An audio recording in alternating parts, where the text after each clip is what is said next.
Og nu stiller vi om til udsendelsen Her er dit land, mand. Danskere fra hele landet diskuterer med den tidligere elitesoldat Carsten Mørk, der nu underviser erhvervsledere. Ja, og så vil du ikke blive tilbage for nogle af de ting, som er beskrevet i bogen? Nej, det vil jeg nok ikke. Jeg ved det ikke, desværre. Nej. De øvelser, I har i Aalborg, ligner de dem, som man hører beskrevet i bogen? Nej, det gør det ikke. Slet ikke? Nej. Tror du så, at det danske forsvar er lige så godt? Ja, det tror jeg. Jeg tror, at vi har en god uddannelse. Og det er, ja, det tror jeg også, værnepligtige har, selvom det kun når de 9 måneder. Ja.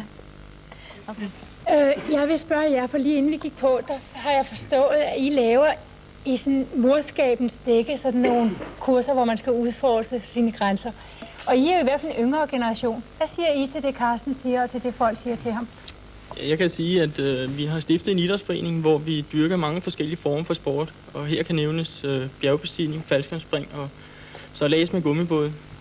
Og der har vi derfor lavet et kursus, der går ud på at sikre, at medlemmerne ikke overskrider deres egne grænser, når de nu giver sig i kast med de aktiviteter, som kan være til fare for dem selv.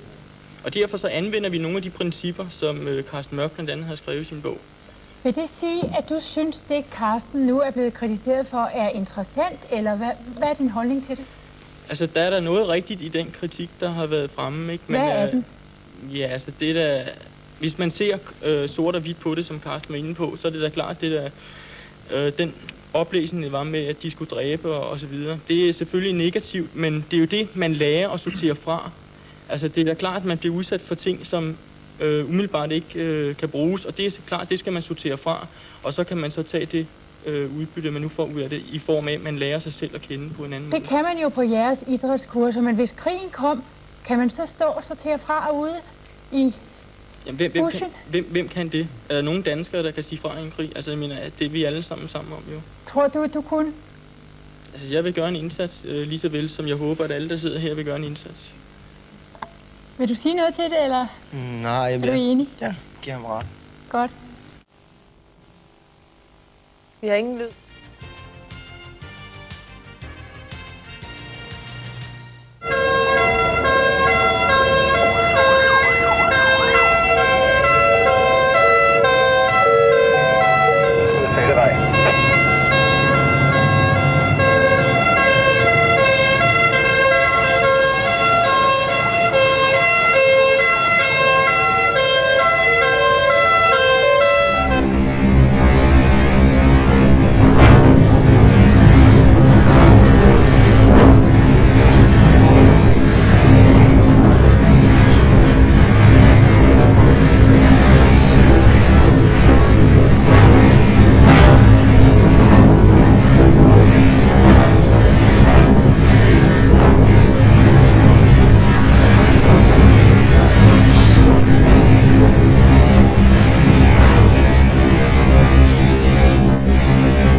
Det er i underbukser. Så tøjet er inden de svømmer. Ja, ja. I underbukser. Ja, der er ikke noget der.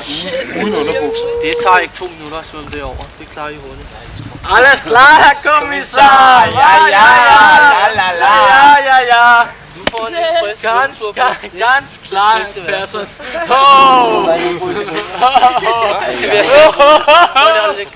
Skal vi få lov at sove? Ja, kom over. Ikke så meget brok. Jeg er afsted med jer. Thomas, du skal lige få fat i reglen. Godt, Mika, er I lige klar?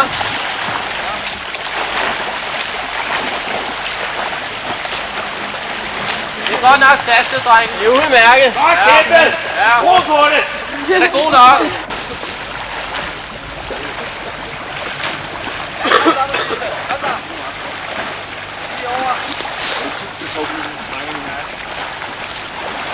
godt af helvede til noget. Ja, det er sgu det til.